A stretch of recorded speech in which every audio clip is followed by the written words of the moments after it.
Hello.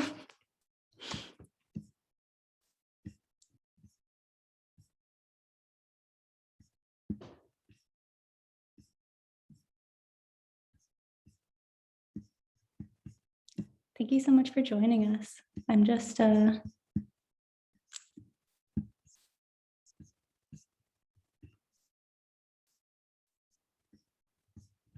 to see that we're live on Facebook.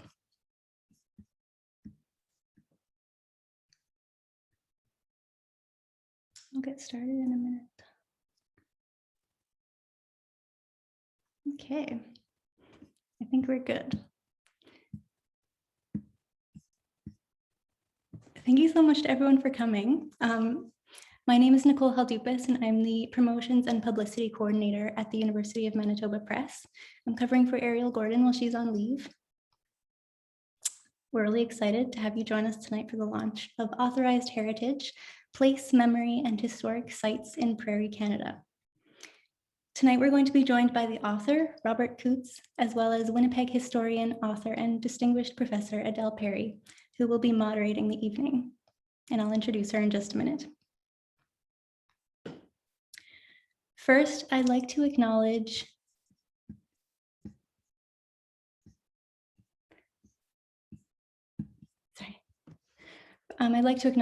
that the University of Manitoba Press is located on the original lands of the Anishinaabe, Cree, Oji-Cree, Dakota, and Dene peoples, and on the homeland of the Métis Nation. UofM Press respects the treaties that were made on these territories. We acknowledge the harms and mistakes of the past, and we dedicate ourselves to move forward in partnership with Indigenous communities in a spirit of reconciliation and collaboration.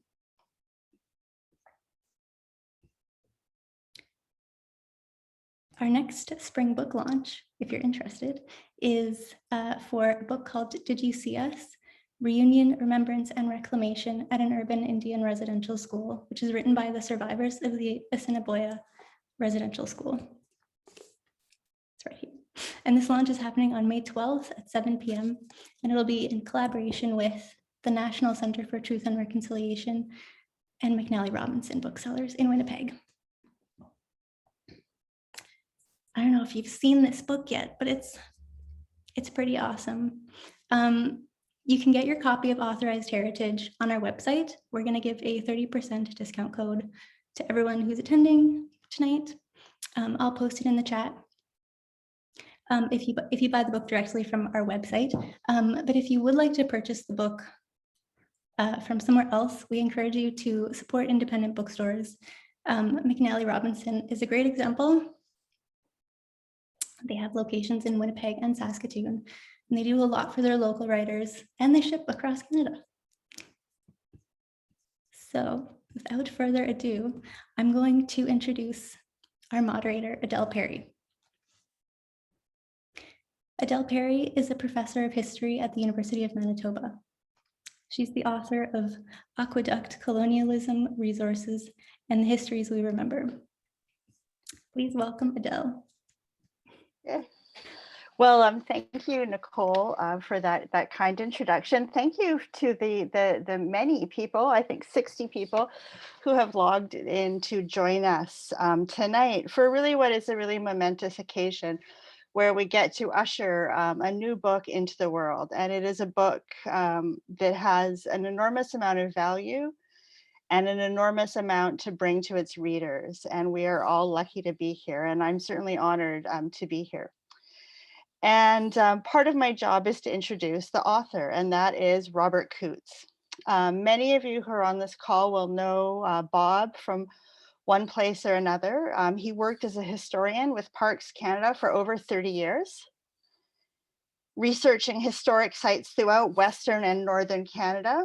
He is the author of a number of books, including with Flora Beardy, Voices from Hudson Bay, Cree Stories from York Factory. And he is also the editor of a recently revived journal, Prairie History. And if you carefully look at his bookshelf when Bob turns his screen on, you can maybe see it there. But what we are here to celebrate tonight is Bob's most recent contribution. And this is this really significant book that I have here. And Nicole has posted the discount code in the chat, so you can get your copy at a remarkable 30% off. And that is Authorized Heritage, Place, Memory, and Historic Sites in Prairie Canada. And so with that introduction, I will turn things over to the author himself, Bob Coutts. Well, thanks for that, Adele. I very much appreciate it. I want to start by thanking University of Manitoba Press for just a tremendous job, and it was great working with them. I especially want to thank people like Glenn Bergen, the managing editor, who did a great job editing the book and working with me on the whole project from beginning to end, and to David Carr, the director of the press. And I want to thank Nicole for organizing this event this evening. And then I want to thank Adele because this, and I know David probably doesn't like this, but this book started off as a dissertation, and Adele was my advisor, and she gave me tremendous advice. And she's just a wonderful person to work with, and so incredibly intelligent that I learned a lot from her over the course of this, over the course of my whole PhD, but the dissertation, and then thinking about the writing of the book. So I thought I would begin this evening by talking for hopefully 10 minutes or so about the book, and then read a couple of short passages from the introduction, the conclusion. And I promise they'll be short. I know some writers like to read long passages, but I won't do that. So by way of introduction, the first question I usually get is what I do mean by the term authorized heritage. The title is intended to describe how a sort of official heritage discourse is achieved. Here I'm talking about how and why governments in particular establish narratives about certain places that are important, and how they most often underpin a national narrative and a colonialist view of the past. So I employ the term authorized heritage and the term authorized heritage discourse, which is used by the Australian anthropologist Laura Jane Smith, who I cite often in the book, to describe how a dominant heritage narrative is achieved. How do governments decide which spaces and places are significant in terms of commemoration, and just as importantly, I think, which places are not? As a longtime public historian, 32 years, I was of course aware of the commemorative process involved through organizations such as the Historic Sites and Monuments Board of Canada, as well as provincial historic sites advisory boards. But I wanted to study in a deeper way how a dominant heritage narrative is achieved, and what the history of commemoration and its changing interpretation might tell us about how these places we consider significant, and how they impact, to borrow Adele's phrase, the histories we remember, which is a great phrase. In the book, I organize a variety of historic sites in Manitoba and Saskatchewan within certain themes. Themes such as the designation of ancient sites, fur trade places, settler sites, places that I refer to as contested sites, while also looking at certain places in regard to modernity, gender, and sexuality, and how these latter themes often remain outside the heritage discourse. Of course, key to analyzing authorized heritage is defining terms, especially a term like heritage. It is a word widely used in a variety of contexts, especially modern populist contexts. In the book, however, I use it arguably in its more traditional form as a way to characterize places, spaces, people, events, practices, histories, objects, and ideas as legacies from the past. I look specifically at Heritage Place and how heritage legacies are culturally produced and are designated to create worth in the present. One of my main arguments in the book is that true heritage, at least at the historic sites, should be seen as less a depiction of the past and the present and more the persistence of the past and the present. When I write about the depiction of the past and the present, I am generally talking about manufactured heritage where landscapes are manipulated, buildings are reconstructed or largely reconstructed, and interpretive programming is staged. Much of this, I argue, is constructed to meet visitor expectations and anticipations.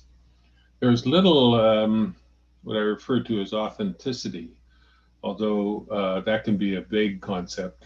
At one level, at least for heritage agencies such as where I worked, Prairie Canada, there is the physical authenticity of buildings, rooms, landscapes, and costumes, and what I call the choreographed and material trappings and artifice of living history. At another is the authenticity of voice. Who is speaking and for whom?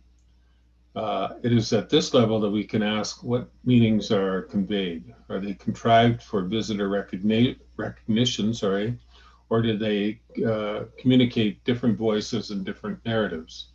Do they challenge perceptions, or do they simply reinforce them? I refer to such places as aestheticized spaces that reflect the often imagined paths of heritage construction and interpretation.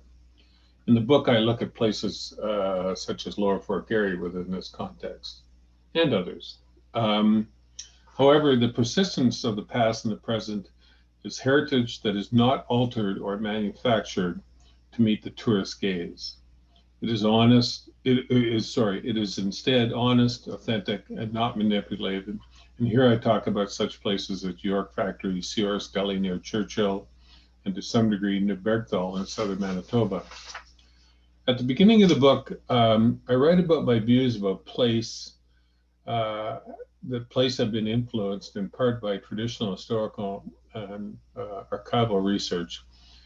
But I also talk about walking these places, or what the historian, British historian Simon Schama refers to as the archive of the feet, experiencing firsthand the topography, atmosphere, and character of heritage places is something you could more metaphorically touch. I also write about contested spaces, places such as Seven Oaks, Upper Fort Garry, and the 1885 resistance sites in Saskatchewan. I discuss their commemorative history and how interpretations have changed over time, but also how the views of these places by Indigenous peoples and by local memory have challenged the hegemony of traditional designation narratives. I discuss that while much has changed at such places over the decades, there remain certain overarching historical narratives that, again, in the context of the tourist gaze, are familiar and functional in promoting an understanding and easily digestible national narrative that serves to promote a vision of unity and progress. Yet despite the attempts by commemorative agencies to promote such unified and oftentimes simple narratives, history as we know it is messy. Conflicts remain, and contested spaces are not easily papered over by changing plaque texts.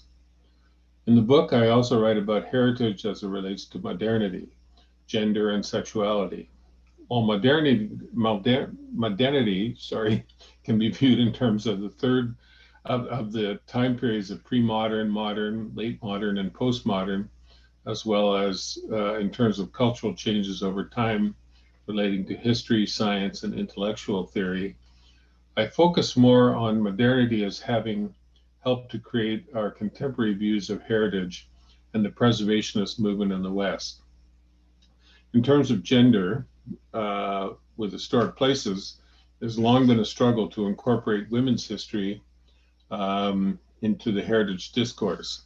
At the national level, attempts to expand women's history over the last 30 years have largely resulted in shoehorning that history into existing sites that were most often created for the kinds of nationalist and colonialist reasons I mentioned earlier. Much of this effort has resulted in the interpretation of women as domestic servants, as the wives of farmers and fur traders. While men are usually portrayed as individuals in heritage, women are generally portrayed as a type. I also discuss how Indigenous women are interpreted in many historic sites. They're often portrayed, for example, within the current conservative limitations of fur trade and settler sites. They become what I call amorphous figures in the past. With the masculinization of heritage, women's and Indigenous women's history at historic sites is usually tied to material culture, especially domestic material culture. However, at sites like York Factory, commemorated for its commercial and political role, we can nevertheless provide a much more in-depth look at the history of Indigenous women as daughters, wives, mothers, grandmothers, hunters, country provisioners, and post workers. While such an approach has begun to be realized in both scholarly and community history, it is yet to find its way into commemoration, which remains overly narrowed and limited. In terms of sexuality and queer history, I discuss in my last chapter in the book how much of these pasts continue to remain outside the authorized discourse of the nation building and founding fathers narratives that characterize so many heritage places in the West. So to conclude these preliminary remarks, I write in the book how over time memory and history have been complementary, and while an authorized heritage discourse still predominates in the macro sense, it is often in memory that history survives at the community and family levels. We all have places that resonate within our recall. Heritage or not, these are places where the imagination lingers gratefully. Anyway, so that's just, I wanted to do that as a sort of introduction to the book in general. Then, as I said, I was going to read from, and these are, I promise you, are short passages from my one from my introduction and one from my conclusion. So this is from the introduction. In her 2006 book, Uses of Heritage, the Australian writer and archaeologist Laura Jane Smith described her meeting with a group of Indigenous women from the Wanyee community on the banks of the Gregory River in a national park in northern Queensland in Australia. The women, according to Smith, had come from some distance away to meet and fish at this traditional Indigenous site. In attempting to, as she writes, pester people with maps, site recording forms, and tape measures, unquote, Smith soon realized that for these Wanyee women, the act of fishing was more than simply catching dinner. It was an opportunity to savor simply being in a place that was important to them. It was, as she comments, heritage work. Being in this place, renewing memories and sharing experiences with friends and family members to strengthen present and future social and family relations. Smith describes how the elders related stories of the Gregory River location to younger Wanyee women and about the traditional events associated with that place. Their conversation, she comments, reminded her of her own heritage, of the family stories she had inherited, and how she would transmit them to her own children. In such a process of receiving and receiving and passing on memories, a certain fluidity of meaning is understood, becoming characteristic of both personal and community heritage in much the same way that it informs our perceptions of place. The significance that Smith drew from her own stories, the uses she made of them, and the places that resonated with her would, she wrote, quote, be different to the meaning and uses that the generation before, both before and after me had and would construct, unquote. My own experience with community memory and the meaning and significance of place was somewhat similar to Smith's. A number of trips after my first visit to York Factory in 1983, which I actually start the book with that anecdote, while conducting ethno-historical research in northern Manitoba as an historian with Parks Canada in 2002, I met with a number of Muskego Cree elders who had flown there for a reunion with whom I had arranged informal interviews. The conversation was relaxed as we talked about the history of the place and the elders' experience growing up at York. In these conversations, I noticed that their memories often began with some reference to place, to a geographical entity or a location that became the reference point for a story, a memory, a cultural observation, or even a joke. I realized that for these York Factory people, their history, their heritage was more than just about the past or about physical things, but was an active engagement and a process of finding meaning that resonated in the present. And it was about place and the layers of memory and meaning we attribute to it. It was at such site visits that I first began to think about landscape, place, and memory, how history plays out on the ground, how the social construction of heritage is established and commemorated, how the meaning of place is often contested. Most often, one has to actually be at these sites and walk these spaces. Like the historian Simon Schama, I have also drawn upon my own, quote, archive of the feet, as he calls it, and how it has informed much of the way I view the concept of heritage.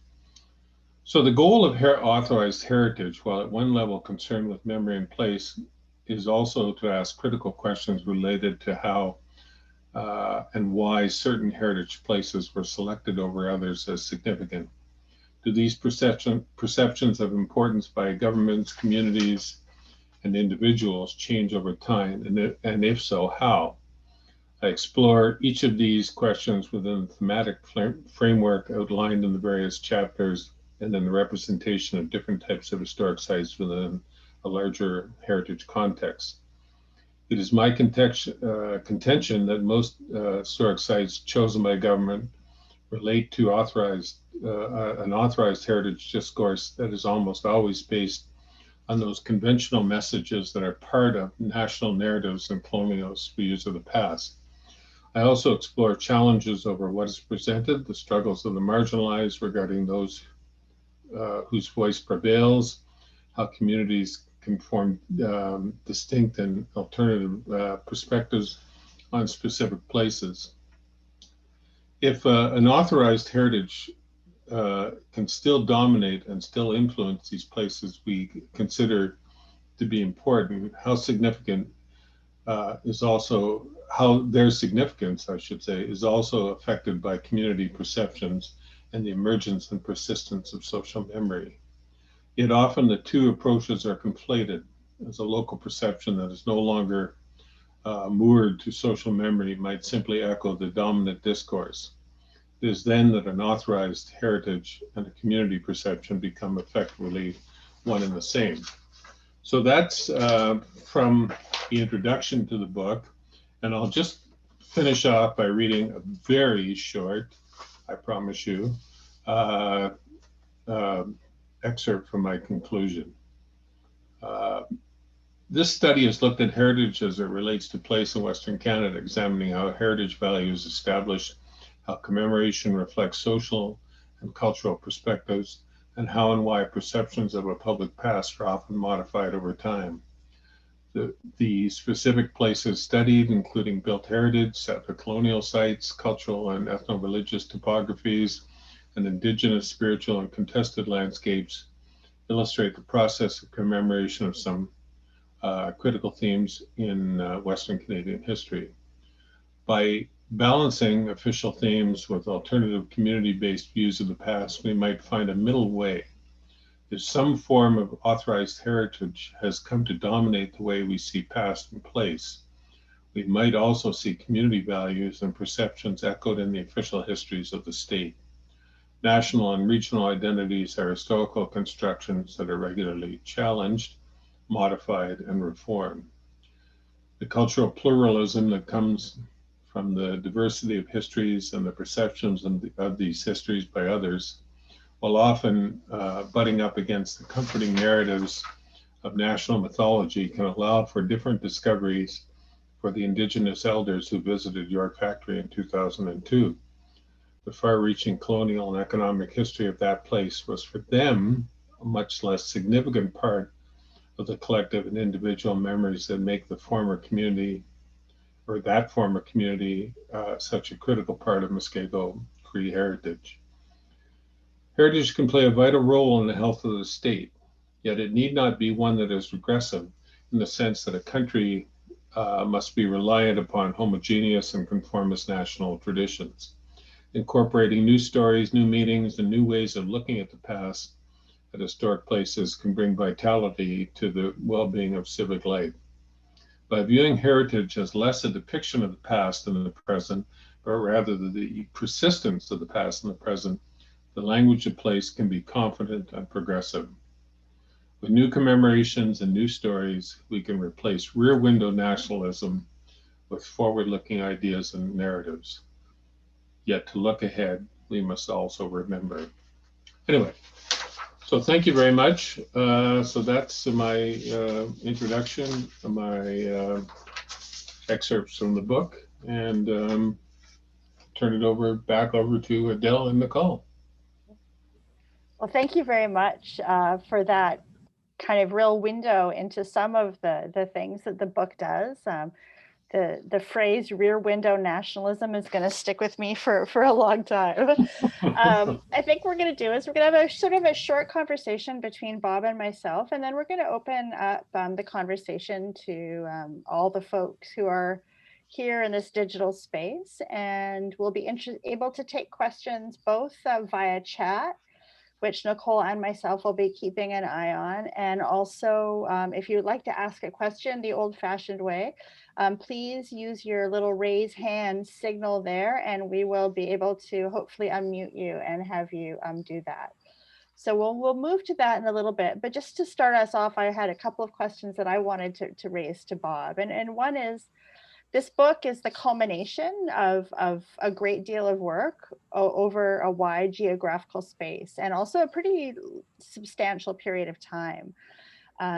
But in lots of ways, it's a book that is entering the world, I think, at a really kind of auspicious moment where questions of commemoration, of heritage, of their relationship to the present and to the past are highly visible and highly contested. And these are questions that are central to a lot of the sort of thinking that is going on and questions that are being raised. And so I wondered if you maybe wanted to sort of reflect on what it means to bring this book into the world at this particular moment. Well, thanks, Adele. Yeah, bringing the book into the world is like a child or something. But anyway, well, you know, I very much think that the timing of this book is opportune, though, you know, I have to say I didn't not intend it that way at all. You know, in the book, except for a few mentions, or at least acknowledging the increased scrutiny on the issues around monuments and their relationship to a colonial discourse, which has been much in the news in the last few years. I think there's a much greater examination of heritage in general, what we have traditionally viewed as heritage, or what we call, what I call authorized heritage, and how we might re-examine why we consider certain traditional narratives as significant and worth commemoration in light of the growing challenges, I guess, to an accepted narrative of a single past. I think we increasingly see multiple pasts that often challenge or contest the accepted traditional interpretation. Although I have one chapter that deals specifically with contested sites, that's the sites of, around Seven Oaks, Upper Fort Garry, 1885 sites in Saskatchewan.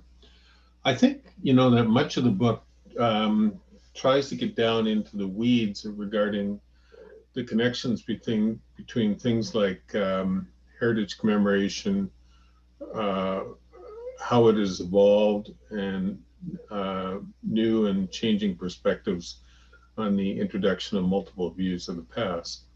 So I'm not sure if that answers your question, But that was the intent of the book, was not to try and capitalize on sort of what has become,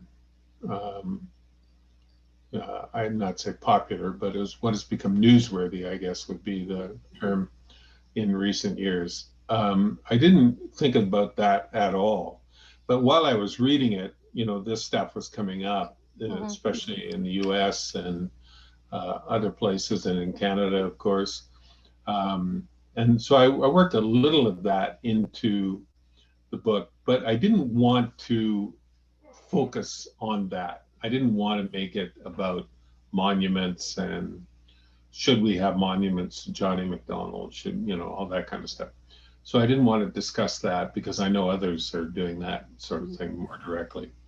And my idea was, and because of my background as a public historian, I wanted to talk about heritage sites and the messages that they convey, and the messages, maybe more importantly, the messages they don't convey. So that was the impetus for that, I think. Yeah, that's great. So we already have some questions, and also I'll just sort of start off with one that we have here from Andrew.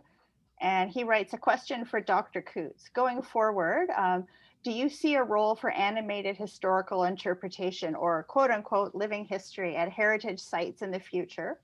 Or is that an antiquated mode of communicating knowledge we should change or remove? Short answer to the latter part of this question, yes. In the book, I talk about living history, which was very popular in the 70s and has declined tremendously since then. And I just think its time has passed. And I'm not saying that historic sites with costumed animators are necessarily a thing of the past, but that the sort of first person role-playing animation done at places, and I single out Lower Fort Garry, and I apologize to all those people who love Lower Fort Garry, but it's not my favorite place. I think those days are done. And I think, I should add, I think sites like that realize that it's over, and it's time to move on and do different things. But the problem with a site like Lower Fort Garry is that all of this infrastructure that's been developed from their heritage buildings and all the work that's been done over the years to sort of create that living history atmosphere. So to change it, like they're trying to do with, emphasis on Treaty 1 and other things, that it's difficult because they have these resources that the site was actually built on. And anyway, so yes, I agree with the question, Andrew's question, that the day is over for living history, at least for now. We'll see. Okay, well, lots to think about there. I have another question from Christopher Adams, and that is, he writes, thanks, Bob, for a thoughtful and interesting work. You have a number of discernible tensions in the book. Sometimes it is preserved isolation versus tourism, and sometimes authenticity versus inauthenticity. Am I reading this right? He asks. And can you tell us which site fascinated you the most as an authentic place? Sorry, could you read the first part, what he said? Sure. But, you have a number of discernible tensions here, sometimes between preserved isolation versus tourism, and sometimes authenticity versus inauthenticity. Yeah. So I guess those are sort of similar things. So that gets at the point I make throughout the book about the depiction of the past and the present, which you see at places, and I'm sorry to pick on Lower Fort Garry, but And, but Lower Fort Garry and Mennonite Heritage Village is another, and the sites that I look at, and there are many across Canada. And then what I call the persistence of the past and the present. And yeah, so I think that there is a tension between those types of sites, because the depiction of the past, if I can call it the depiction of the past, sites have a whole different view of, I think, a very different view of heritage than the persistence of what I would call the persistence of the past sites. The sites like Lower Fort Garry, like Wanuskewin, like Seors Gully that I talk about, and all these places, they have a different reality to them. Linear Mounds, all these places. So one is a kind of a manufactured history, and the other is a real, what I would call a real history. Mhm. You know. Yeah. Thank you for all of that. One other question I had for you was to pick up on something that you mentioned a little bit in your reading, which is this idea of an archive of the feet. Yeah.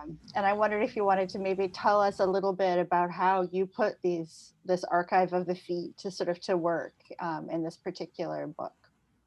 Well, early on, the idea occurred to me, that, and it was, I have to say, it was a suggestion from a person at the University of Manitoba who said to me, well, you have all these years of experience as a public historian and going to all these places. Why don't you work that into your analysis? And I thought, oh, stupid as I am, I thought, oh, I hadn't thought of that.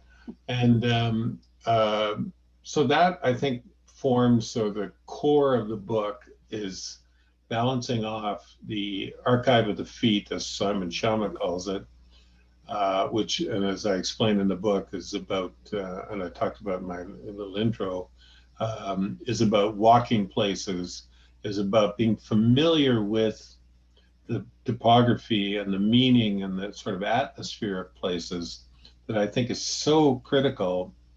And then balancing that off, as I do in the book, with the archival, traditional historical archival research around commemoration and why sites were commemorated and for what reasons, and when and how that might have changed over time, and those types of things.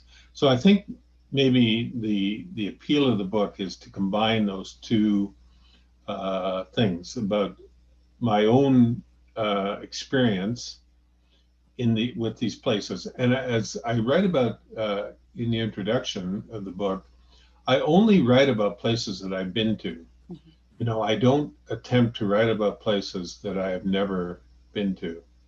That's could be attractive to do that.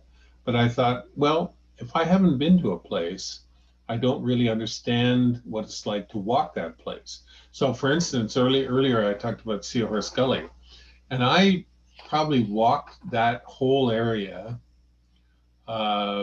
This Seahorse Gully is near Churchill on the West Peninsula, with pre-Dorset to Dorset to modern Inuit sites,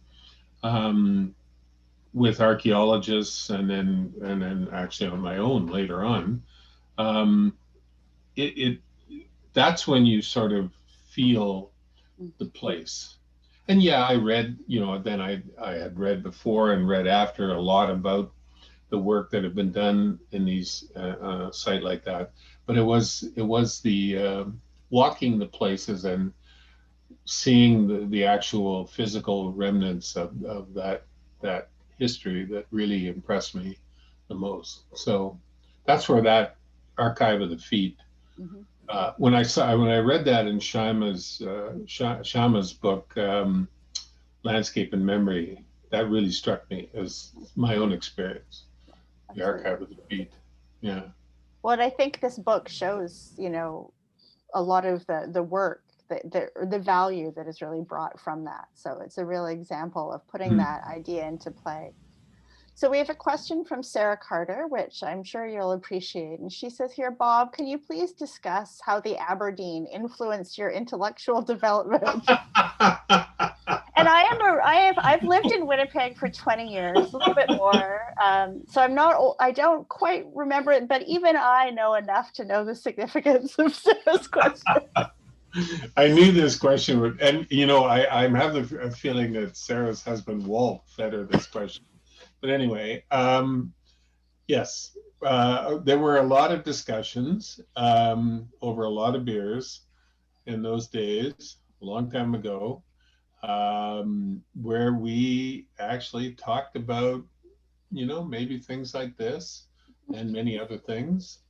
We talked about what work we were doing. We argued about it, especially after we drank more beers, we would argue more.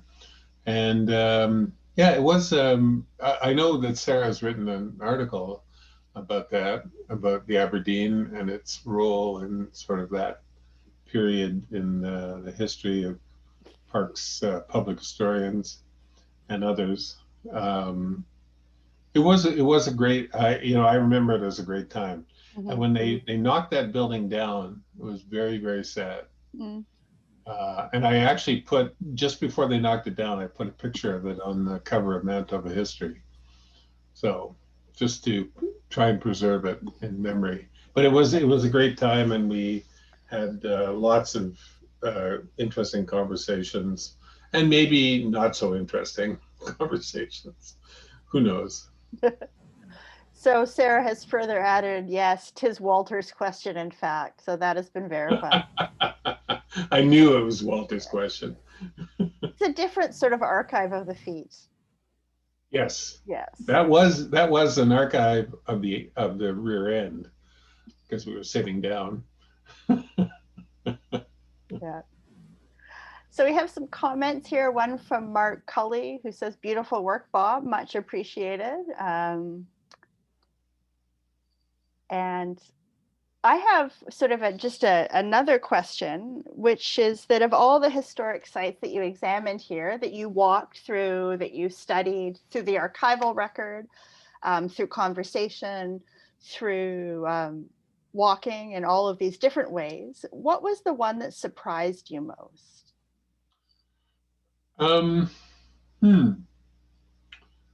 Well, surprised me most.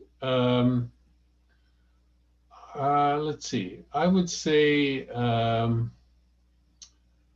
site, well, very early on. I went to York Factory the first time in 1983, and that really just, I don't know if that's a surprise. It wasn't really a surprise, but it impressed me the most to be there. It was the highlight. I have to say it was the highlight of my career as a parks historian. And I talk about that right at the beginning of the book, that trip. And that's resonated with me over the years. Other sites that surprised me, I would have to say a site like New Bergthal kind of surprised me. Maybe people, I don't know if people know New Bergthal. It's a community, Mennonite community in southern Manitoba, where they have preserved much of the original configuration of the village and the house barns and all the rest of it. But what I like about that place, and what I talked about earlier about the persistence of the past and the present, is that they don't attempt to sort of reconstruct the past. Yeah, they've moved a few, they have their house barns and that kind of stuff. But what impressed me about that community and a couple of visits there is that the community people feel very strongly about their heritage.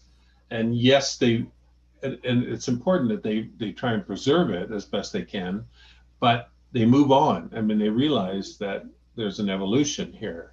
And I think that's what makes the great historic sites, is that there's an evolution and what I was saying before, a persistence of the past and a desire to protect that persistence, you know. So, New Brickell, what else? Wanuskewin was a surprise the first time I was out there. I really was impressed with it in Saskatchewan. Other sites that I talk about. Hmm. I Linear Mounds was interesting, but not. I don't know if I'd call it a surprise, Yeah. but yeah, they were all interesting places. Mhm. You know, some of these places I knew a lot about before I went there, and some I didn't. So I have a couple more questions. One really important one here from Janice Forsyth. And she asks, she notes that she doesn't have the book yet, but will order it. Of course, it's 30% off with our discount code. And her question is, in your view, what is the most interesting or important heritage issue that will need to be acknowledged and addressed in the years and decades ahead of us? That's a great question. Really, that's a great question. Um, I would say that we have to acknowledge the changing views of the past, that we have to acknowledge different voices, and what in that one chapter and other places I call the contested histories, we have to acknowledge that rather than concentrating on these sort of national narratives, that is the single voice national narratives.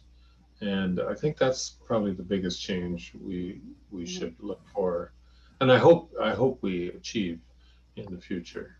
I don't know if that answers the question, but you know, that's I think that's important, that we move increasingly towards looking at things like community memory, because I mean the subtitle of the book is Place and Memory. I haven't talked much about memory, but I mean I think community memory is important in deciding what is significant. The whole issue around what is nationally significant tends to focus on what Ottawa thinks is nationally significant. You know, so it falls back. It traditionally falls back on sort of older themes, that kind of thing. Yeah. So I have another question here that comes from Terry Riley, and she asked a question that actually occurred to me as well. And she says here, if the living history effort is decreased, what is the plan for recruiting the next generation of archivists and historians? And I think one of the things that Terry is kind of speaking to there is how many future historians, museum professionals, archivists, and others have their professional beginnings working in sites like the lower forts. Yeah, it's interesting. I was just reading just 2 days ago an online article by a fellow named Jonathan Weir, and he was an animator at Lower Fort Garry in, I think it was 99, 2000. I don't remember him because there were so many of them, but he's now a professor, and he wrote about his time at Lower Fort Garry. And you know, he had an interesting perspective that I think mirrors some of the things I talk about in the book about where living history is headed and where historians. I mean, to get to the question, I guess, of how historians view these types of places. Mm-hmm. I don't know if that's getting at the question. Maybe not. But I think it's, you know, again, not to pick on Lower Fort Garry, but it's time to look at sites like that in a whole different perspective. And they've attempted. I mean, I should be forthright here and say that they've attempted to focus on Treaty 1. the signing of Treaty 1 at Lower Fort Garry, and to bring in Indigenous perspectives more into the site. But the problem with places that have traditionally had living history, and I was alluding to this earlier, is that they tend to be tied to the physical resources that they have. And this is where I have a problem with public heritage agencies like Parks Canada that are tied to these traditional sites. And I should say that Parks Canada has not had, they've had lots of plaques to different themes and people and events over the last number of decades, but they have not developed a new site since Bayou Ranch in Alberta in 1988. That was the last site that was developed as a site that people could visit with interpreters and all the rest of it. So that was a long time ago.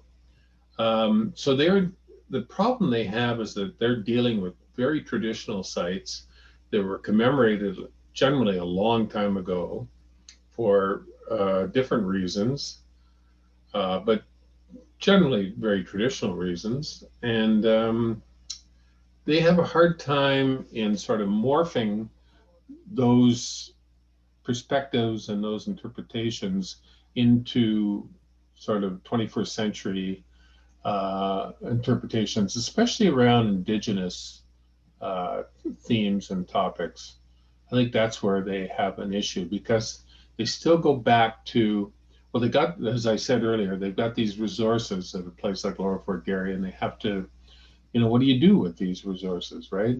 Over the years, you've invested a lot of money in these places, and then to change the interpretation dramatically poses some issues for that agency. So, absolutely.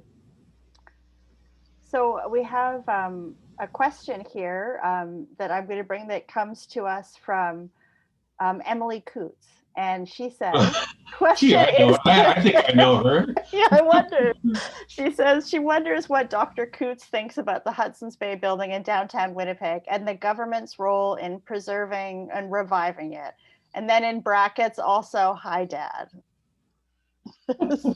That's my daughter to ask a question like that, which is completely out of my area. Sorry, what, the future of the Hudson's Bay Company building downtown? Well, I mean, as we all know, there's a committee involved with business, cultural people, and more recently, heritage people who have gotten involved in that to try and come up with ideas for how the building could be used. We'll see. I have no idea. I think it's really unfortunate what's happened to that building, and to see those pictures of it in the newspaper with boarded up windows and doors is just depressing. Mm-hmm. Depressing for Winnipeg, especially in COVID times. But I hope that this committee can come up with some ideas on how that building could be refashioned or reformed, I guess, with something new. It's, as they used to say, it's an anchor to the downtown, and I think it remains that way. And it to repurpose it as a heritage place with businesses, maybe with living accommodations and all that kind of stuff, would be great for downtown Winnipeg. I hope they can do that. What was the second part of her question? She said, oh, about the government's role in all of that. And then there was the hi, Dad part. Yeah, well, forget the hi, Dad part, but the government's role. Well, the government's role is to facilitate this committee as much as possible and to explore funding. I'm really the last person to talk about this because but anyway, to explore funding for these groups to look at putting different purposes into that building. And what would it look like to have something created that centers Indigenous history in the former Hudson's Bay Company Yes, building? yes. Wouldn't that be, that would be Right. perfect. Yeah. So I'll just have, there's two more questions here that we'll take. And one is from Mark Cully. And he says here, as a 10-year veteran of Lower Fort Garry living history and a friend of John Weir, I need to thank you for doing what you could at the time and with the inevitable bureaucratic and nationalistic and financial constraints you faced, and focus attention on the verifiable and often difficult truths the historical record offers. And we're going to come back to that question in another question here. And Mark concludes by saying, I will never forget when you spoke about Chief Pegwiss's ledger at the Lower Fort Garry sales shop and asked us to think about what it might have meant. Very grateful for the chance to read this book. Oh, well, thank you, Mark. I appreciate that. I have to say, I don't remember talking about Chief Pegwiss's ledger, but then I talked a lot at Lower Fort Garry. Yeah. Anyway, well, I'm not sure if there's a question in there, but yeah. So Yeah. thank you for that. I'm going to move to another question here from Dr. Kathy Avery Canoe. And she begins by noting the newly opened library at Grant and Cambridge, which centers the history of Roostertown and kind of Métis history. And what she goes on to ask is, how do Western historical sites deal with sort of the difficult truths of colonialism and dispossession? Do they actually mention that free land was stolen land? And isn't that part of what the TRC and what Cindy Blackstock have kind of called on us to do? And she points out that the nationalist narrative that is often kind of on offer in these situations leaves both Indigenous and newcomer students often feeling really betrayed when they have access to more complex and critical perspectives that center histories of Indigenous dispossession and migration in different ways. So what is the impact of all this? What's that? Sorry, what was the last part? And so what is the impact of all of this? And what's the impact of all this? Well, that's a great question and a big question. I agree completely. And I think this is the struggle that so many, I alluded to this earlier, that so many historic sites have in Western Canada in particular, that I'm knowledgeable about, that are tied to some extent to very old commemorations that tend to be colonials. Well, they not tend to be, they are colonials interpretations. So to move to the kinds of things she's talking about, I think is a huge step. And there are attempts, to do that, but in a way they're caught in some of these places.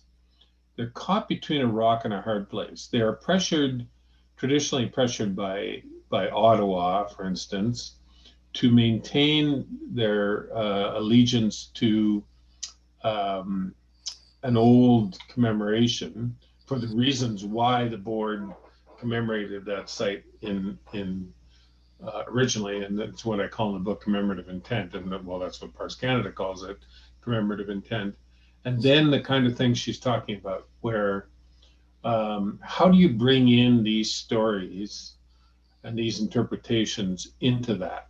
And I think that that has to involve a complete rethinking of the way we look at historic sites. And that, with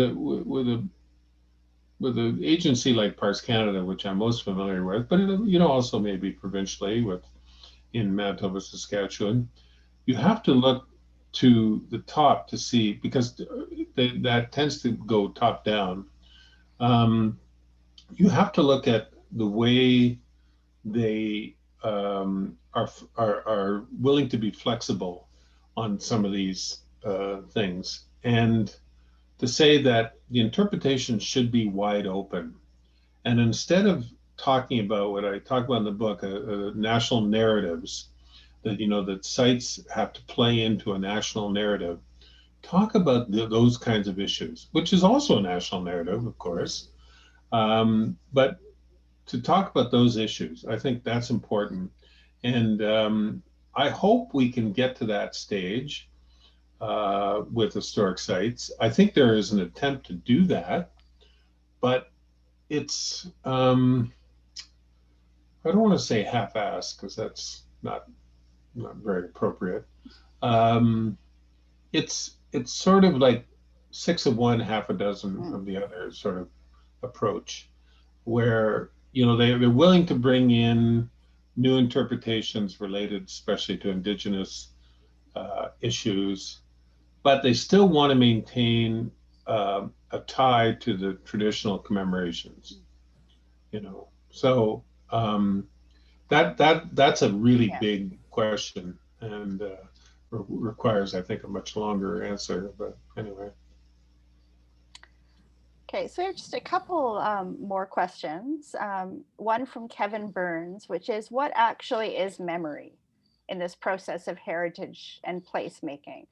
So he begins by saying that memory is unstable and sort of fleeting. So when you talk about memory in the book, what is it that you are referring to specifically?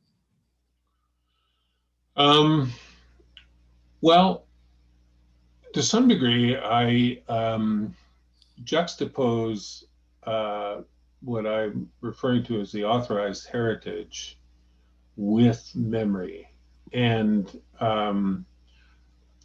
this might be simplistic, but I tend to see memory as more community-based, more individual-based, as compared to a national narrative. I tell the story in the book about a fellow that I met years and years ago in Selkirk named Frank Walters. And it's sort of a sidebar story, but I remember being in his apartment, and he was probably, 80 at the time. And I remember him saying to me that he didn't think that Laura Fort Garry, for instance, should be commemorating the fur trade. That Laura Fort Garry should be commemorating the people, the individuals from the Selkirk area who had died in the Second World War. And as I say in the book, well, Mr. Walters was of that generation at the time. And so, I'm not saying that Laura Fort Garry that's what Laura Fort Garry should be doing, but I bring it up only in terms of that's his memory. That's his local memory of what is important in that community. And he didn't think, I noticed over the years that the local community, like in Selkirk, did not have much of a connection to Lower Fort Garry. And I only bring up that story as to show that the difference between memory and the authorized heritage. I guess that gets at what I mean by memory, is I'm talking about community memory, about what is important here. And I also talk about it in terms of the 1885 sites, at places like Batoche and Battleford in particular, where there is a memory among Métis, especially among Métis communities, what the history is compared to what the national narrative says the history is. So I guess that's the way I will admit that I probably don't define memory well enough in the book, but that might be even a separate book. Whole other thing. So Whole I other think thing. one final question here from Max Harley. And Max writes, if you could speak to the specificity of place and the way that spaces are designated, both historically and in an ongoing way and remembered. And if you could speak to the question of scalability of your analysis to, say, municipal remembering. So here in this book, you focused on national historic sites and what happens when all of these histories and politics hit different scales and different forms of kind of place and memory. Interesting question. I do, he's right that I do generally focus on national historic sites because I was a historian for Parks Canada, but I do deal with some provincial sites as well. Um,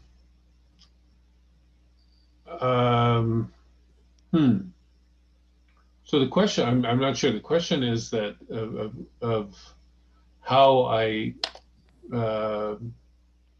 look at place in particular related to those different types of designations. Well, and I think how this analysis scales, how it has changed maybe in different contexts. So provincial ones, municipal ones, where the sort of the framework is different.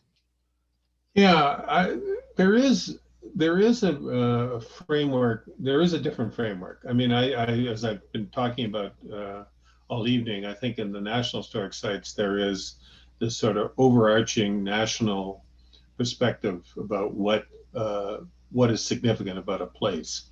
I think when you're talking about provincial and municipal sites, you are obviously bringing that down into a regional and local context. And I think that's significant, obviously. But having said that, I don't think that the process of doing that changes that much. You know, I think that how the province designates what are historic sites and how municipalities might designate what are historic sites don't differ that much compared to the national or the federal designation process. So, yes, there was a difference in terms of scale, and I think he uses the term scalability. So there is a difference in scale, but the rationale behind it, I don't think differs that much from the national to the municipal. Great. So I don't know if that answers this question, but anyway. Good.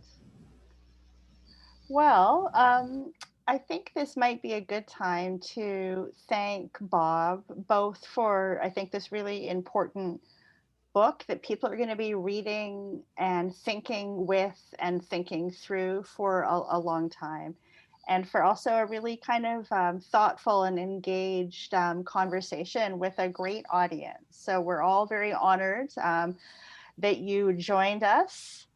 And I will turn things back over to Nicole to close out the evening. Thank you so much. That was a really, really great conversation. The questions are so engaging. Thank you everyone for coming, and thank you so much, Adele, for moderating, and thank you, Bob, for sharing your work with us. I think you should all go and buy this now. Yeah, I guess. Do you have anything to say, Bob? No, I just to thank you and Adele and as I said earlier, the press for just a tremendous job with all this. It's been a terrific experience. I wouldn't say writing the book is a terrific experience, but one of my favorite writers is George Orwell, and he once described writing a book as going through a long, painful illness. And I sometimes sort of feel that. But anyway, this has been a great experience, and thank you very much. And I hope people who tuned in appreciate it and will appreciate the book. So thank you, Nicole. Thank you, Adele. And thank you to UMP. I forgot to mention this is available in print as well as ebook form. So thank you again for coming. Bye. Thank you.